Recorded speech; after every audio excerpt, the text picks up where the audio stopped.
여호와를 만날 만한 때에 찾아라. 또 가까이 계실 때에 그를 부르라. 기회를 말합니다. 우리는 살면서 내게 주어지는 여러 기회가 올 때 그 기회를 놓치지 않고 내 것으로 만드는 사람, 그 사람이 복된 사람이고, 그 주어지는 기회를 흘려보내고 난 뒤에 후회하는 사람은 결국은 그 후회라는 건 뭡니까? 성취하지 못한 잘못된 걸 말하잖아요. 그래서 항상 인생을 살면서 큰 기회가 3번 온다는 말이 있습니다. 3번의 기회가 올 때에 그 기회를 잘 붙잡은 사람은 성공하는 사람이 될 것이고, 그 기회를 놓쳐버린 사람은 후회하는 사람이 될 것이다. 성경에는 여러 가지 기회를 말합니다. 달란트 기회, 또 열처녀의 기회, 이런 기회들을 말하고 있는데, 참으로 오늘도 여러분들에게는 다양한 기회가 있을 수 있습니다.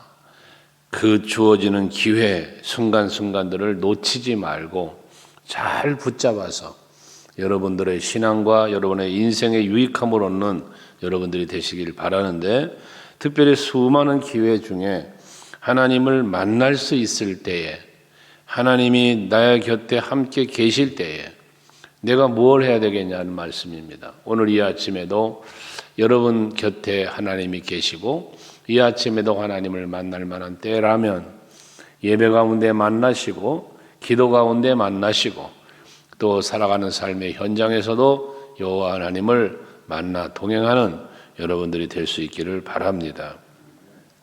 언제나 지금이라는 시간, 오늘이라는 시간이, 현재라고 하는 이 시간이 나에게는 가장 소중한 시간임을 잊지 말고, 오늘이라고 하는 시간, 지금이라는 시간을 유익하게 여러분들이 보낼 수 있는 하루가 되시기를 바랍니다.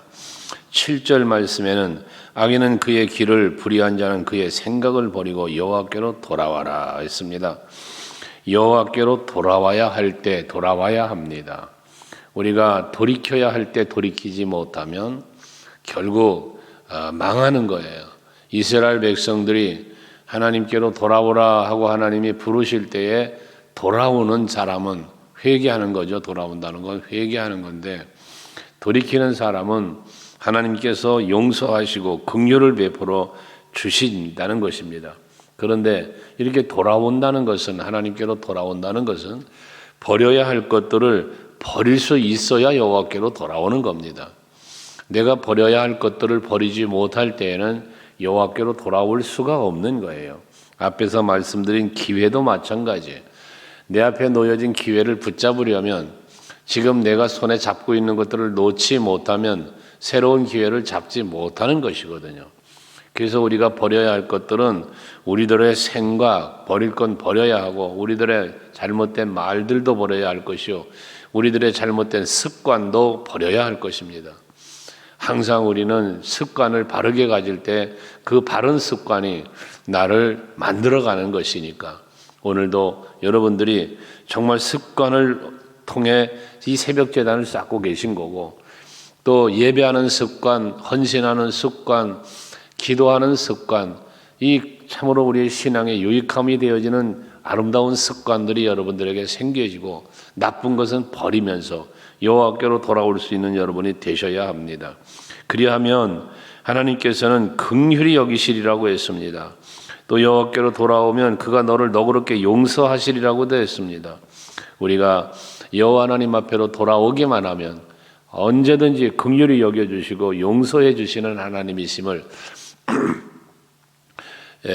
돌아온 탕자의 비유에서 잘 말씀해 주고 있지 않습니까? 그러니까 우리는 언제든지 돌아와야 하는데, 그때가 언제냐? 바로 지금이라는 겁니다. 오늘이라는 것입니다. 다음으로 미루는 것은 결코 진정한 돌아옴도 아니요 돌이킴이 아니라는 것입니다.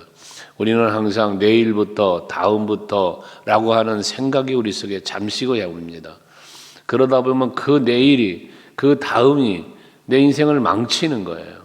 항상 우리는 살아갈 때 있어서 무엇을 하든지 간에 지금이라는 시간을 놓치지 않으려고 애쓸 때에, 오늘이라는 시간을 우리가 나의 것으로 만들 때에 나의 내일이 보람있고 나의 내일이 복되게 되는 것입니다. 그러므로 오늘을 복되게 사셔야 합니다. 내일로 미루지 마십시오. 오늘 해야 할 일은 오늘 해야 하는 것입니다. 신앙생활 똑같습니다. 그러면서 8절에 말씀하시죠. 이는 내 생각이 너희 생각과 다르고 내 길은 너희 길과 다릅니다 그랬습니다. 하나님의 생각과 나의 생각이 다르다. 또 하나님이 이끄시는 길과 우리가 가는 길이 다르다. 이거는 여러분 멸망의 길을 가고 있는 거예요. 잘못된 생각을 하고 있다는 거예요. 우리는 기도해야 합니다.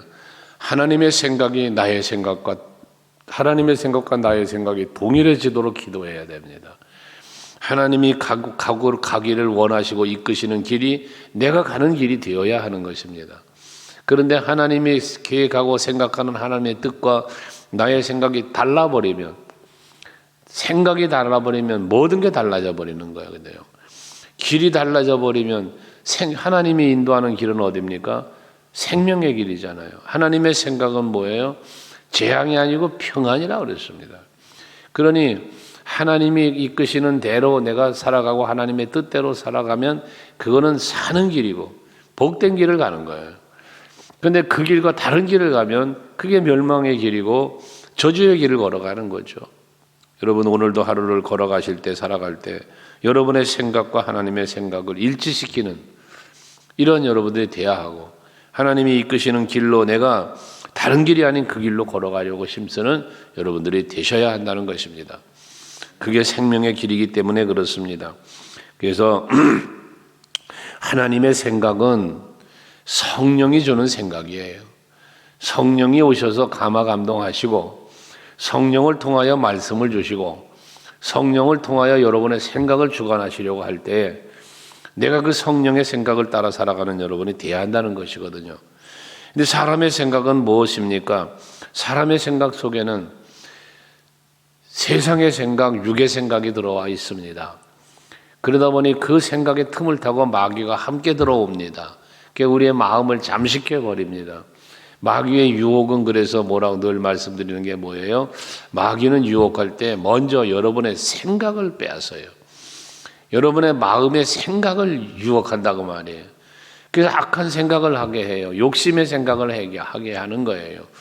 그 다음에 생각을 주어놓고는 마귀가 여러분의 시선을 빼앗아요. 그래서 뭔가를 보게 해요. 그 보여지는 게 내 눈에 보여지는 걸 뭘 보여지게 합니까? 먹음직도 하고 보함직도 하고 탐스럽게 할 만큼 지혜롭게 할 만큼 탐스럽게 보이는 것을 선악과처럼 보이게 합니다. 그런데 시선을 빼앗는다는 거예요. 마음을 1단계 빼앗고 시선을 빼앗고 그 다음에 어떻게 돼? 내 발걸음을 그곳으로 이끌어가는 거예요. 이게 사단의 유혹의 과정입니다. 항상 그래서 우리는 내 마음에 찾아오는 생각을 제어할 수 있어야 되는 거예요. 이걸 버려야 된다는 거예요. 이것을 버릴 때에 하나님께로 돌아올 수 있고 하나님의 마음과 뜻을 헤아리며 우리는 그에 합당하게 살 수 있게 되어짐을 말씀하는 겁니다. 그러면서 9절에 말했죠. 이는 하늘이 땅보다 높음 같이 내 길은 너의 길보다 높으며 내 생각은 너희 생각보다 높습니다 라고 말씀해요. 이 높다라는 것은 더 넓게 보고 더 넓게 생각하는 걸 말합니다. 낮은 곳에서 볼 수 있는 것은 그저 내 키 정도의 높이에서 볼 수 있는 반경을 보는 겁니다. 그러나 잠실에 있는 124층 빌딩 꼭대기에 올라가서 본다고 생각합시다. 여기서는 볼 수 없는 걸 거기서는 볼 수 있는 것처럼 하나님의 생각은 높다. 온 우주 만물을 보시는 하나님, 영원한 내세의 시간까지를 바라볼 수 있는 하나님, 생각하시는 하나님의 생각과 우리들의 생각과 우리들의 시야는 오늘이라고 하는 지금이라고 하는 이것만 보이고 있다고 말이에요. 그러니 우리는 내 생각을 하나님의 생각과 맞추고 내가 볼 수 있는 것을 하나님의 시야로 넓혀버리면 우리는 남들이 볼 수 없는 걸 볼 수 있게 되고 남들이 생각할 수 없는 것을 생각하면서 더 꿈을 펼치고 나아가는 것이지 않습니까? 사도 바울은 율법만 보다가 하나님의 은혜를 예수 그리스도의 은혜를 체험하고 난 뒤에 그는 하나님의 나라까지를 볼 수 있게 되었지 않았습니까? 스데반 집사님이 돌에 맞아 죽는 상황에서 사람들만 보고 돌멩이만 보았다면 그는 두려워 떨었을 것이고요.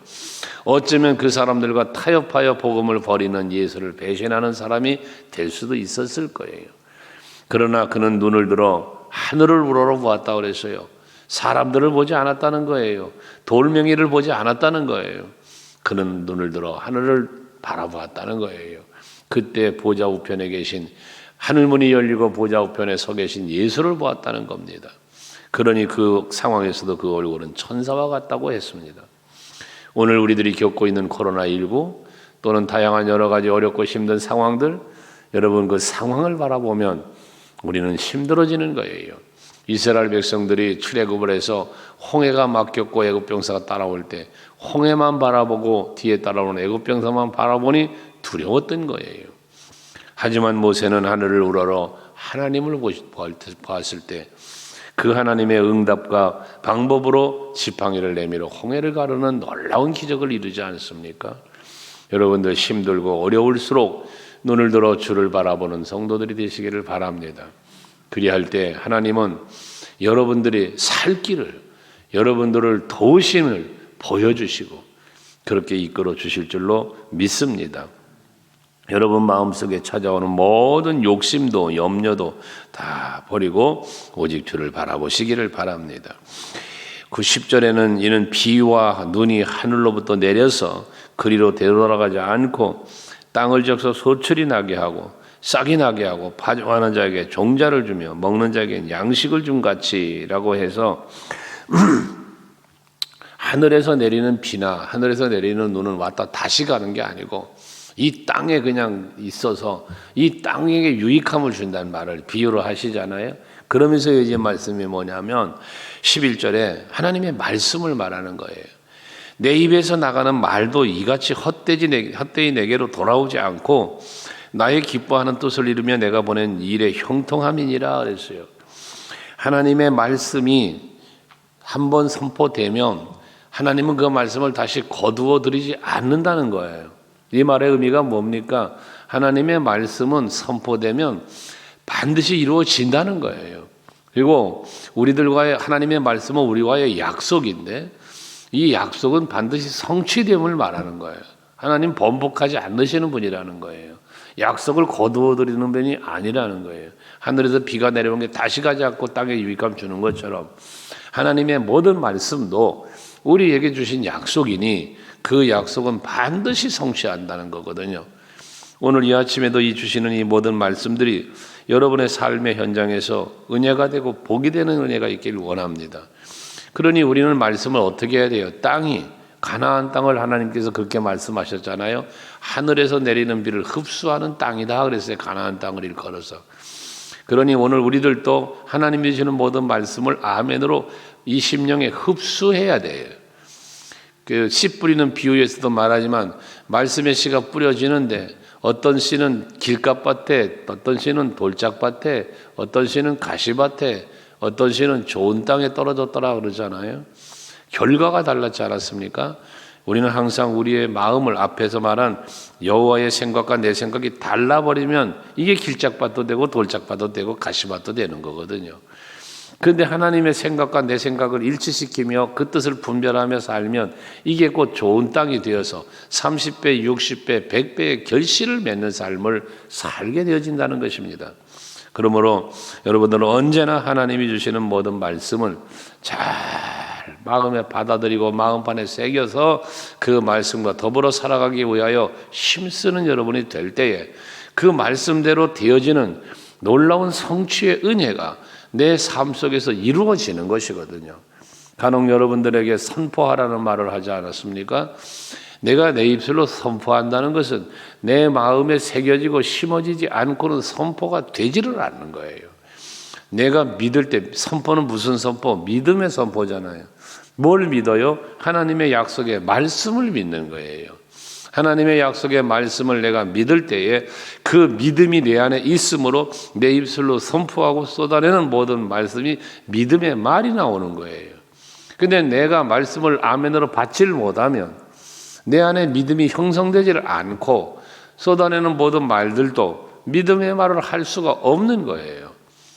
여러분들이 하나님의 말씀을 항상 여러분 마음에 새기고 그 말씀을 또한 선포하며 사세요. 그래서 그러면 11절에 뭐라고 그랬어요?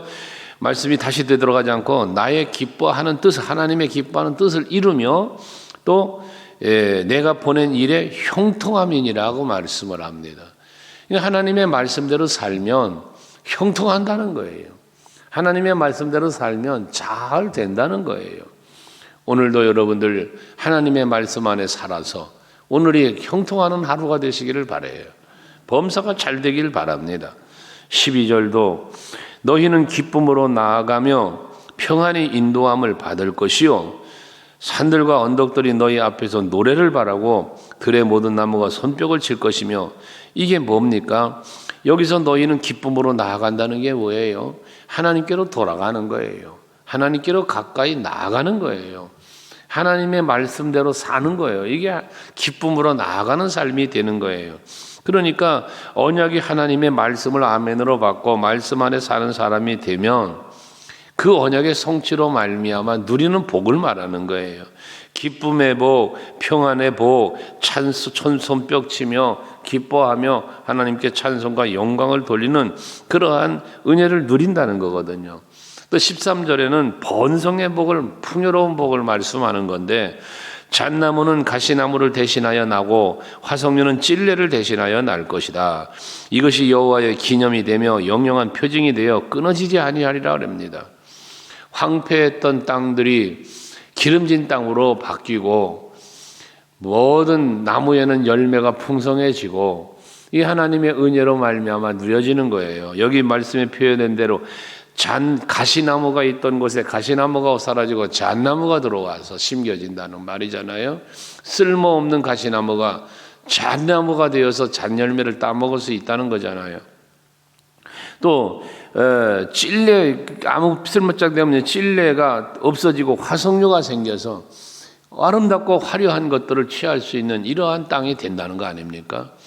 여러분들이 살아가는 삶의 현장이 참으로 황폐하고 힘들고 어려운 환경이었다 할지라도 하나님을 믿고 하나님의 말씀을 마음에 품고 그 뜻을 이루며 살려고 힘쓰면 여러분들의 환경도 바뀌는 거예요.